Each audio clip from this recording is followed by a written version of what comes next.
ദൈവികമായ രക്ഷയും കരുണയും നമ്മുടെ പേരിലുണ്ടായിരിക്കട്ടെ. വിശുദ്ധ ഖുർആൻ സൂറത്തുൽ ബഖറ വചനം 84. ബിസ്മില്ലാഹിർ റഹ്മാനിർ റഹീം.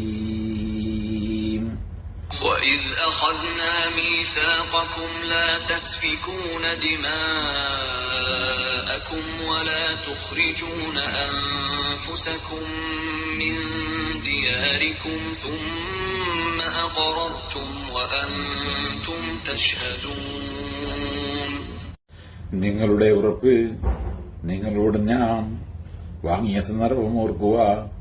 നിങ്ങൾ തമ്മിൽ നിങ്ങളുടെ രക്തം ചീന്തുകയില്ലെന്നും നിങ്ങളുടെ ഭവനങ്ങളിൽ നിന്ന് നിങ്ങളെ തന്നെ നിങ്ങൾ പുറത്താക്കുകയില്ലെന്നും പിന്നെ നിങ്ങൾ സാക്ഷ്യം വഹിച്ചുകൊണ്ട് അത് ഏറ്റ് സമ്മതിക്കുകയും ചെയ്തു.